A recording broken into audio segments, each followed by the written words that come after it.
بسم اللہ الرحمن الرحیم۔ السلام علیکم ورحمۃ اللہ وبرکاتہ۔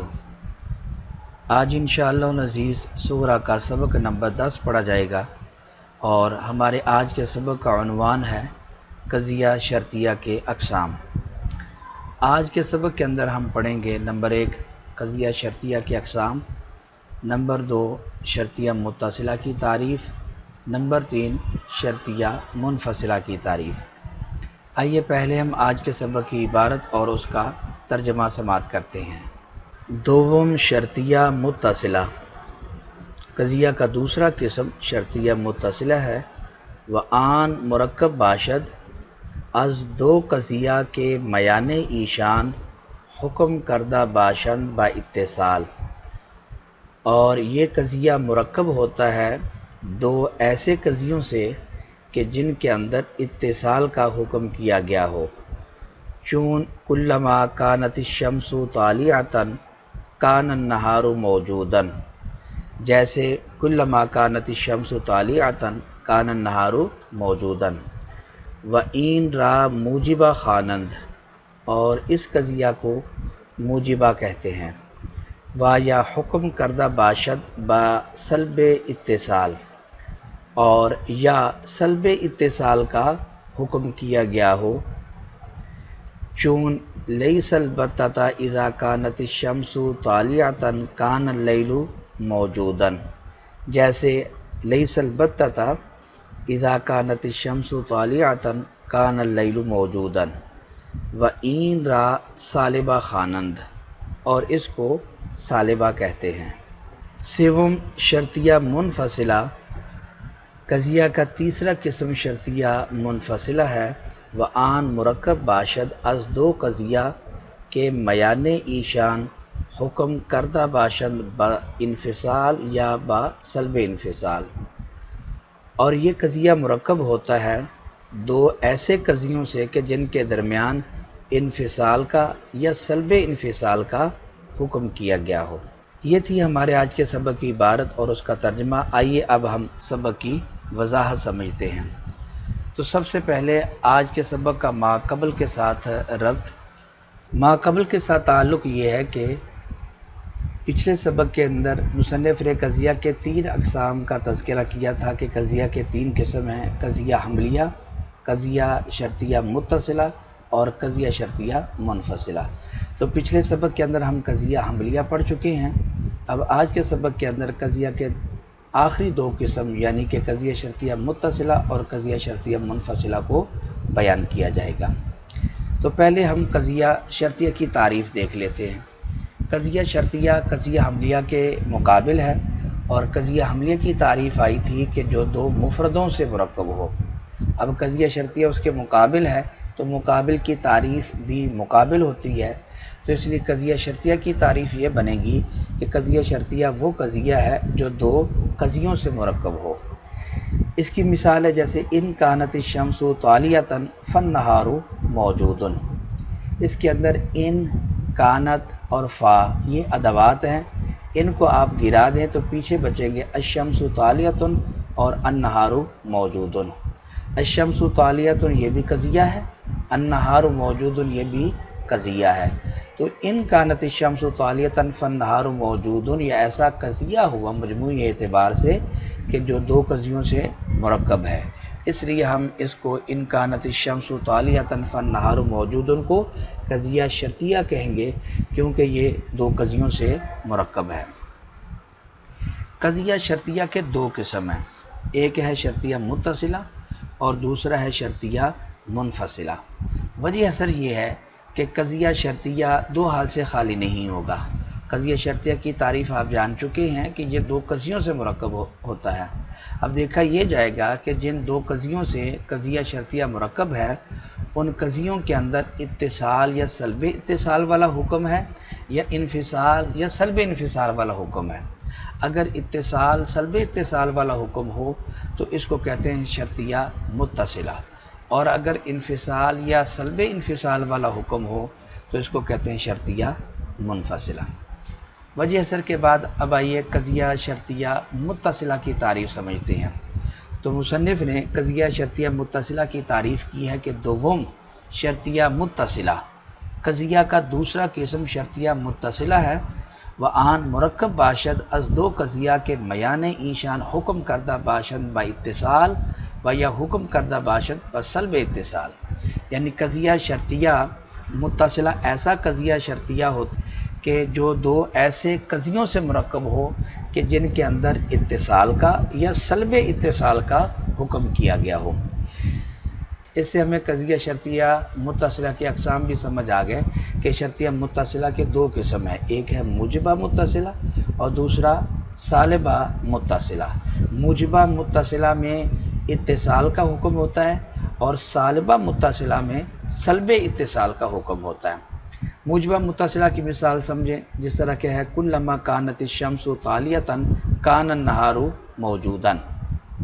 سب سے پہلے کہ یہ قضیہ شرطیہ ہے کیونکہ یہ دو قضیوں سے مرکب ہے۔ اس میں ہے کلما، کانت اور کانا، یہ ادوات ہیں، ان کو آپ گرا دیں تو پیچھے بچے گا الشمس طالیۃ اور النہار موجود۔ الشمس طالیۃ یہ بھی قضیہ ہے، النہار موجود یہ بھی قضیہ ہے، اور یہ ایسے قضیے ہیں کہ جن کے اندر اتصال والا حکم پایا جاتا ہے، یعنی طلوع شمس میں اور وجود نہار میں اتصال ہے کہ جب سورج طلوع ہوتا ہے تو دن متصلاً موجود ہوتا ہے، تو وجود نہار میں اور طلوع شمس کے اندر اتصال والا حکم ہے، اس لیے ہم اس کو کہیں گے شرطیہ متصلہ موجبہ۔ دوسرا ہوتا ہے شرطیہ متصلہ سالبہ۔ شرطیہ متصلہ سالبہ کے اندر سلب اتصال والا حکم ہوتا ہے۔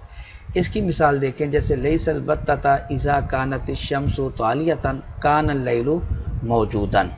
اس کے اندر لیسا، البتۃ، اذا، کانت اور یہ کانا، یہ ادوات ہیں، ان کو آپ گرا دیں تو پیچھے بچے گا الشمس طالیۃ اور اللیل موجود، یعنی طلوع شمس میں اور وجود لیل کے اندر سلب اتصال ہے، یعنی کہ ان کے اندر اتصال نہیں پایا جاتا، کیونکہ جب سورج طلوع ہوتا ہے تو رات موجود نہیں ہوتی، تو رات کے موجود ہونے میں اور سورج کے طلوع ہونے کے اندر سلب اتصال پایا جاتا ہے، اس لیے ہم اس کو کہیں گے کہ یہ ہے سالبہ متصلہ۔ تو شرطیہ متصلہ کی تعریف یہ ہوئی کہ شرطیہ متصلہ وہ قضیہ ہوتا ہے جو دو ایسے قضیوں سے مرکب ہو کہ جن میں اتصال کا حکم پایا جائے، اس کو موجبہ متصلہ کہتے ہیں، یا سلب اتصال کا حکم پایا جائے تو اس کو سالبہ متصلہ کہتے ہیں۔ شرطیہ کا دوسرا قسم ہے شرطیہ منفصلہ۔ شرطیہ منفصلہ کی مصنف نے تعریف کی کہ سوم شرطیہ منفصلہ، قضیہ کا تیسرا قسم شرطیہ منفصلہ، پہلا حملیہ، دوسرا شرطیہ متصلہ اور تیسرا شرطیہ منفصلہ۔